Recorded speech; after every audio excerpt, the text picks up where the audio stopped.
সম্প্রতি গাজীপুরে কালিয়াকৈরে 13 বছরের মাদ্রাসার ছাত্রীকে এক হিন্দু যুবক অপহরণ করে 3 দিন আটকে রেখে দলবদ্ধভাবে পাশবিক নির্যাতন চালায়। অতীতের মতোই মিডিয়া নীরব, প্রশাসন নীরব। যদি অতীতে দেখেছি এই ধরনের ঘটনা সর্বোচ্চ আসামির গ্রেপ্তার ব্যতীত উপযুক্ত শাস্তি পর্যন্ত পৌঁছায় না। এমত অবস্থায় সঠিক আইনের প্রয়োগ না থাকায় জনগণ নিজেই শাস্তি প্রদান করলে ইসলাম সমর্থনযোগ্য হবে কিনা, খুবই দরকারি প্রশ্ন। দেখুন, গাজীপুরের ঘটনাটা নিয়ে আমাদের সবারই কম বেশ মুখ খোলা দরকার, আমাদের সবারই এই ব্যাপারে কথা বলা দরকার। এই ঘটনা আমি যতটুকু শুনেছি যে 2 মাস আগে ঘটেছে, অথচ 2 মাস পর্যন্ত এই ঘটনা ধামাচাপা দেওয়া হয়েছে। এখন সেই ঘটনা প্রকাশ হচ্ছে, 2 মাস পরে প্রকাশ হচ্ছে। 2 মাস ধরে ধামাচাপা দেওয়া হয়েছে কেন, সেটা একটা বড় প্রশ্নের জায়গা। আর এই দেশে মুসলমানরা, আমরা দীর্ঘদিন থেকে দেখেছি, হিন্দুদের পূজা হলে যাতে করে সেখানে কেউ নাশকতা করতে না পারে, মাদ্রাসার ছাত্ররা গিয়ে মন্দির পাহারাদারি করে সেখানে মুসলমানদের বদনামির হাত থেকে বাঁচাবার জন্য চেষ্টা করে। সেখানে সংখ্যালঘু যারা সংখ্যায় কম, তারা যদি সংখ্যাগরিষ্ঠদের উপর এই ধরনের নির্যাতন চালায় বা তাদের ব্যাপারে এরকম দুঃসাহসিকতার পথ দেখায়, তাহলে সন্দেহাতীতভাবে এর ফলে সমাজ অস্থিতিশীলতার দিকে যাবে। আমাদের দেশে আইন বা আইনের শাসন এগুলো যেহেতু জাস্ট মুখরোচক গল্পের মতো, এগুলোর কোনো বাস্তবায়ন আমরা দেখতে পাই না। এজন্য মানুষের আস্থা তলানিতে। এরকম পরিস্থিতিতে মানুষের আস্থা ফিরিয়ে আনার জন্য দৃষ্টান্তমূলক শাস্তির কোনো বিকল্প নাই। অতএব এ ধরনের ইস্যুতে বিশেষ করে জড়িতদেরকে দৃষ্টান্তমূলক শাস্তির মুখোমুখি করার কাজটা যদি প্রশাসন করতে ব্যর্থ হয়, তাহলে মানুষ আইন নিজের হাতে তুলে নিলে তার দায়ও এই লোকগুলোর উপরেই পড়বে। পাশাপাশি আরেকটা গুরুত্বপূর্ণ বিষয়, আমাদের দেশে আপনারা লক্ষ্য করবেন যে তথাকথিত নারীবাদী, তথাকথিত শিশু অধিকারের ব্যাপারে সচেতন যারা, তথাকথিত সুশীল যে মানুষগুলোকে আমরা বলি বা নিজেদেরকে তারা বলেন, এই মানুষগুলো এ ধরনের ঘটনা একেবারে মুখে কুলুপ দিয়ে বসে থাকেন। কোন মুসলিম নারী তিনি নির্যাতিত হলে তাদের নারী অধিকারের স্লোগান একেবারে থেমে যায়।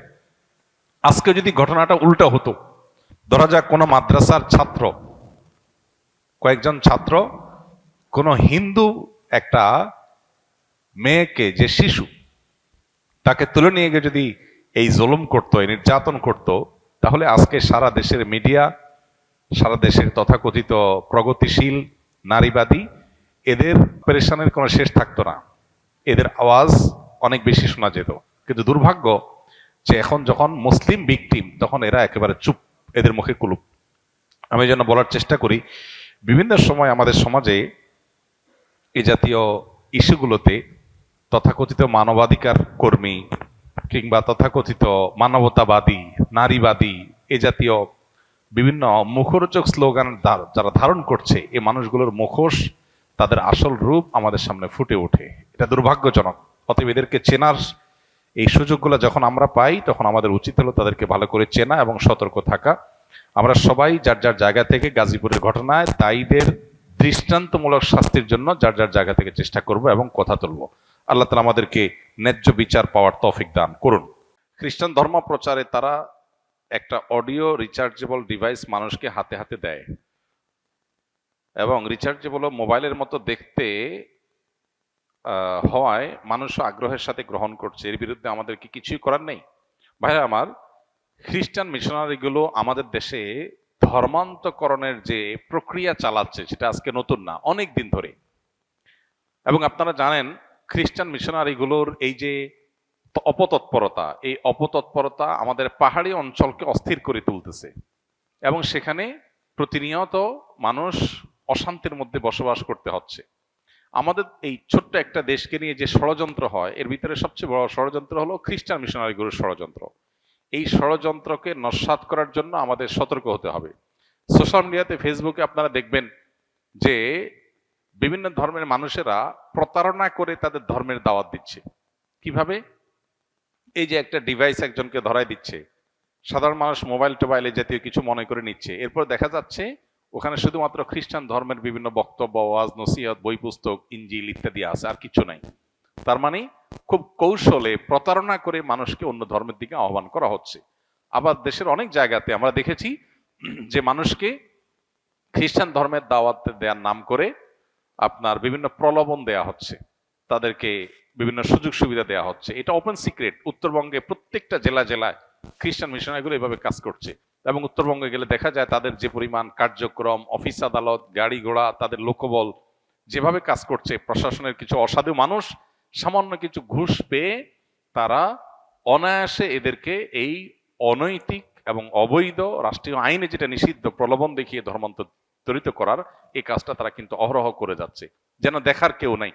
ডক্টর আব্দুল্লাহ জাহাঙ্গীর রহমাহুল্লাহ সারা জীবন এ ব্যাপারে মানুষকে সতর্ক করেছেন, জাতিকে সতর্ক করেছেন, এ নিয়ে বহু বই তিনি লিখেছেন এবং এই কাজ করতে করতেই আল্লাহ তাআলা তাকে দুনিয়া থেকে নিয়েছেন। অতএব আমাদের উচিত হবে সতর্ক থাকা। রাজধানী ঢাকার বেশ কয়েকটা গুরুত্বপূর্ণ জায়গা আছে, যে জায়গাগুলোতে খ্রিস্টান মিশনারিরা এবং কাদিয়ানিরা যে সমস্ত মানুষকে ধর্মান্তরিত করে তাদেরকে এনে এই সমস্ত জায়গায় রাখা হয় এবং তাদেরকে এস্টাবলিশড করা হয়। আমরা পৃথিবীর অনেক দেশের কথা জানি, ইন্দোনেশিয়া এবং আরো বিভিন্ন দেশের কথা জানি, যে সমস্ত দেশে একসময় খ্রিস্টান মিশনারিগুলো এইভাবে ধর্মান্তরিত করার কাজ শুরু করেছে। একটা পর্যায়ে তারা দাঙ্গা বাঁধিয়ে সেখানে দেশের স্বাধীনতার সার্বভৌমত্ব নষ্ট করেছে। অতএব আমাদের দেশকে রক্ষা করার প্রয়োজনে ভিনদেশীদের এই সমস্ত অপতৎপরতা, এই সমস্ত শয়তানি এবং তাদের এই যে প্রলোভন দেখিয়ে মুসলমান গরিবদেরকে খ্রিস্টান বানানোর যে মিশন আছে, এগুলো আমাদেরকে থামাতে হবে। আপনারা সোশ্যাল মিডিয়াতে অনেক পেজ দেখবেন, এই পেজগুলোতে ছল ছাত্রের আশ্রয় নেওয়া হয়। তুমি খ্রিস্টান, সুস্পষ্ট করে বলো আমি খ্রিস্টান ধর্মের দাওয়াত দিচ্ছি, সেটা না করে তুমি বলতেছো আমি ঈসাই ধর্মের দাওয়াত দিচ্ছি। ঈসাই মুসলিম নাম পরিচয় দেয় কি? ঈসাই মুসলিম, তার মানে আমি এক প্রকারের মুসলমান। এটা হলো এক প্রকারের প্রতারণা। তুমি খ্রিস্টান সেটা বলো স্পষ্ট করে, না করে তুমি ছল ছাতুরি করছো সাধারণ এবং সরল মনা মুসলমানদেরকে বিভ্রান্ত করবার জন্য। অতএব এদের ব্যাপারে আমাদের সজাগ থাকতে হবে এবং এদের শয়তানিকে আমাদের থামাতে হবে। প্রশাসনের অসাধু কিছু মানুষজন যারা সামান্য কিছু টাকা পয়সা খেয়ে এদেরকে নির্বিঘ্নে কাজ করার সুযোগ দেয় এবং এদের বিরুদ্ধাচরণ করলে তাদেরকে বিগত সরকারের আমলে আমরা দেখেছি জেল জুলুম সহ্য করতে হয়েছে। আমাদের অনেক ওলামা একরামকে জেলে যেতে হয়েছে এদের বিরুদ্ধে কাজ করার কারণে। অতএব খ্রিস্টান মিশনারিদের অপতৎপরতা থামানোর জন্য আমাদেরকে কাজ করতে হবে, কথা বলতে হবে এবং প্রশাসন সংশ্লিষ্ট ভাইদেরকে বলবো আল্লাহকে ভয় করুন। এই মাটির বিরুদ্ধে বিশ্বাসঘাতকতা আপনারা করছেন, যারা খ্রিস্টান মিশনারি সহ বিদেশি মিশনারিগুলোকে, বিভিন্ন অর্গানাইজেশনগুলোকে তাদের ধর্মান্তরিত করার যে কাজ, এই কাজটা আপনারা নির্বিঘ্নে করতে দিচ্ছেন।